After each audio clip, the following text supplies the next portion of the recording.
Steve Magnante here at High Octane Classics in Auburn, Massachusetts, with a walk around on a 2005 Corvette C6. You might wonder, what's a C6? Well, the sixth generation of the Corvette family, which of course, as we know now, is in its eighth generation in the mid-engine wonder car that can embarrass Lamborghinis and Ferraris for a fraction of the price. It's an amazing world we live in. But on the way toward the C8, the C6 arrived in 2005 and was built through 2013.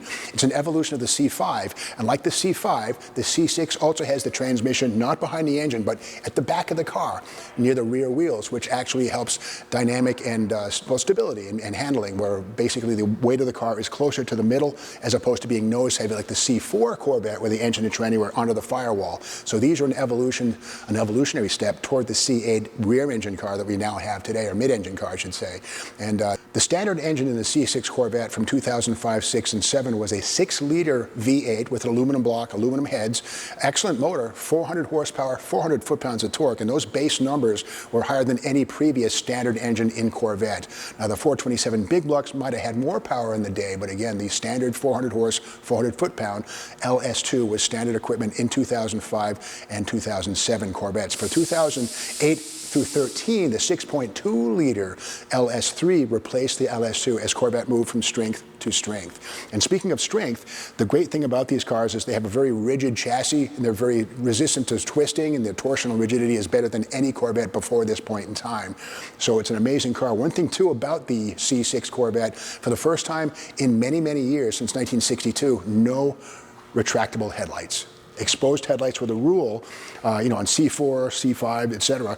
These were basically articulated headlights, but the point here is that the aerodynamics was not affected by the headlights being up. These had a 0.28 coefficient of drag, which is pretty darn good, actually the best Corvette up to this point in time. So fuel economy was one of the key things on these, and of course avoiding the gas guzzler tax by any means necessary was done. These of course have an automatic transmission or a manual transmission with overdrive up on the top gears to allow the engine to low at low RPMs and save fuel. In classic Corvette tradition, going all the way back to 1953, the C6's hood opens from the back and is hinged at the front, just like this here, to expose the all-aluminum 6-liter LS2 engine. Again, 400 base horsepower, 400 foot-pounds of torque.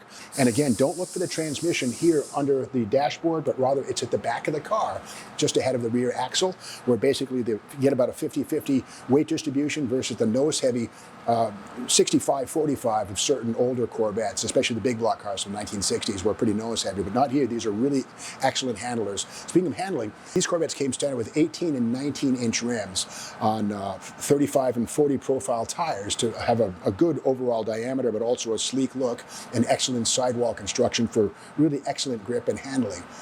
Under the hood, again, fuel-injected plastic plenum right here, ram tune. You can see there's the 8 runners that feed the fuel throttle body, and basically air conditioner standard fare on all Corvettes by this point in time.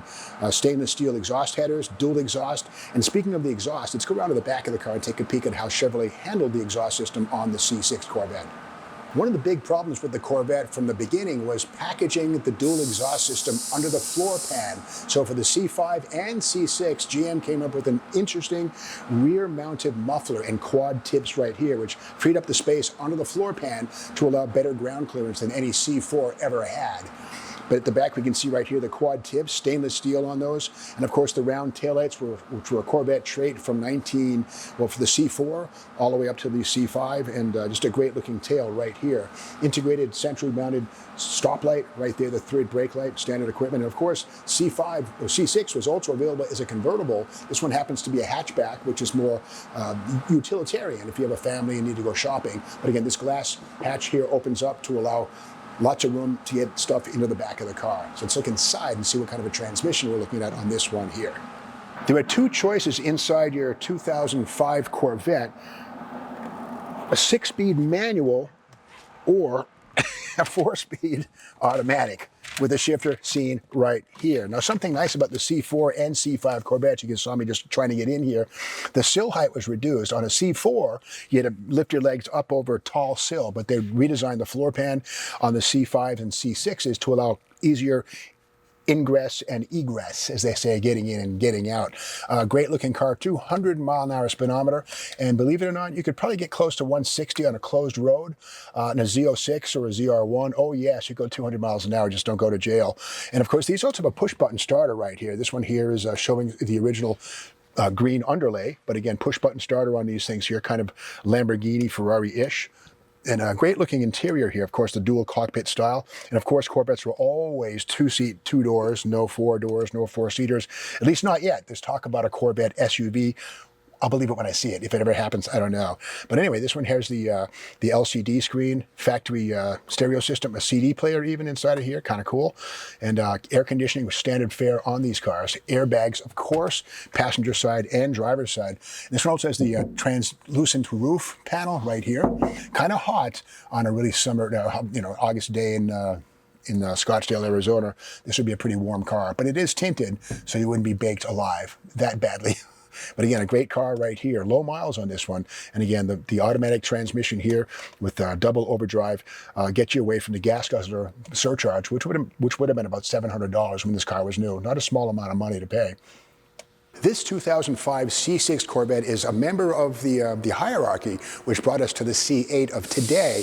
And little by little, General Motors made major advances in the drivetrain and technology on the Corvette. Of course, always ABS, four-wheel disc brakes, active suspension on some models. And again, this here is a 2005, the first year for the C6 Evolution, which brought us up to the C8 of today, the mid-engine wonder car that you can buy for, not a whole lot of money versus a foreign competitor from Italy, Ferrari or Lamborghini or something like that. So right from Bowling Green, Kentucky, which is where this car was also built back in 2005. To learn more about this one, check it out on the High-Octane Classics website and check out the photo gallery with images of this car in detail.